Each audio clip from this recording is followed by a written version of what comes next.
Welcome today for week 3 of Rugby Round the Mountain, coming to you from the TSB Hub in Hawera. Later on, we're going to have a look around the new sports facility, but first we're going to check out some coverage from today's feature match, Tukapa versus Southern.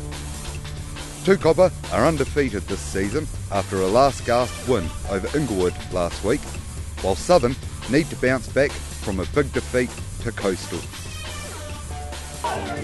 The Southerners weren't able to do it though.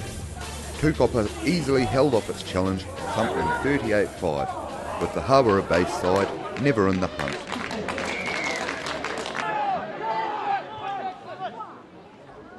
By half-time, Tukapa were already out 17-0.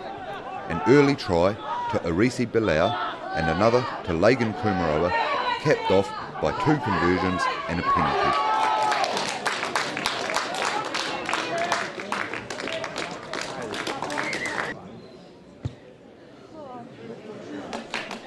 In between, Southern's rare forays into Tukapa territory came unstuck, and with Tukapa making good use of the wind to kick for territory, Southern were on the back foot throughout.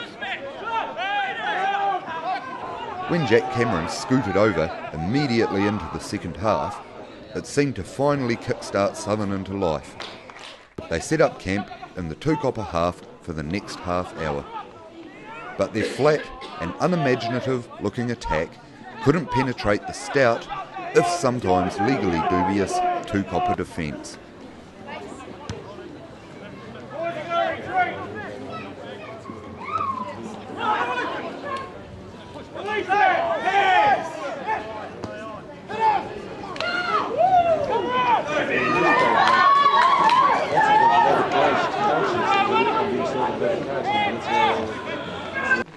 Even when Tukapa finally lost Bilau to the bin, following repeated breakdown and fringing, Southern just could not crack the line.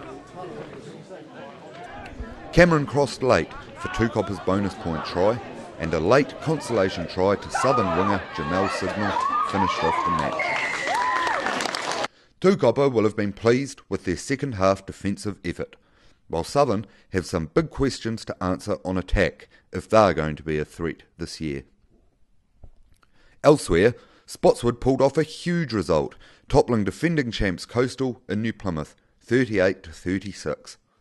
Old Boys beat Inglewood 31-15, and Eltham Kauponga were too good for Border to take their first win and lift them off the bottom of the table. A vastly improved looking Spotswood tied with Old Boys and Clifton on points. We caught up with Southern Hub Liaison Officer Brett Johnson to tell us a little bit about the facility. Brett, really nice facility you've got going here. Must be wrapped to be up and running. Yeah, no, it's good now. They were a bit behind time last year. We were supposed to be in here June or July last year, but now, that was last year. Now we're here, it's good. We've got 4 changing rooms down here the size of this one, which is about 50 square metres, which is a really good size for a rugby team and plenty of room to, trainers and masseuses, that sort of stuff. Got 6 others that are about 40 square metres, which is still a good size. We've had senior rep teams in here and those, and I think they're great. So it's been good. Got our own lounge upstairs and bar and bits and pieces, which was a good part of the rugby club to get into afterwards. But we were pretty happy with it. So you say you've had some good feedback from the players so far. What have the fans sort of thought of it? Yeah, no, it's great. Last year, even when our club rooms was only partially finished, we had no ceilings, no heating, anything like that. We were having still 250, 300 people up there, and we had artificial lights. We had to have gas heaters.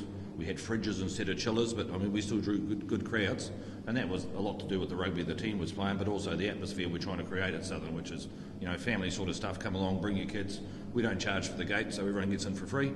So mum, dad, the kids, and they come up and have a beer afterwards, and the family can come up, and off we go. We're just about having fun and enjoying ourselves. And so you've had a few senior teams here. Are there any plans for anything else in the pipeline? Well, we're trying. Part of my discussion with the council was to make sure that if they built a facility and spent that amount of much money, we could get like Taranaki games here. And this year, I'm pretty sure we're getting a pre-season rep game here, which will be really good.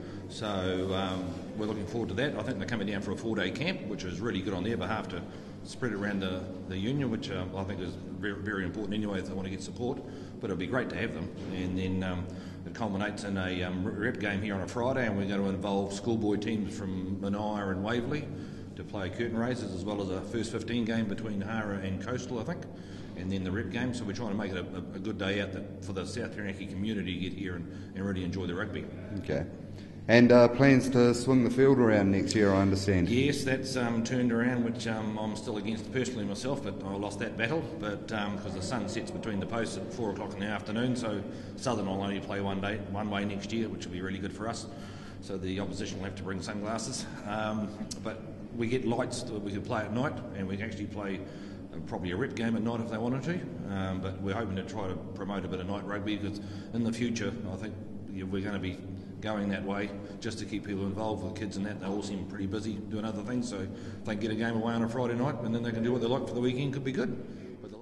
This week, Southern have another big game against an Inglewood side also smarting from consecutive losses. Clifton will look to challenge Tukapa's unbeaten run in New Plymouth, while Spotswood will look to build on its good start to the year when it heads to Stratford.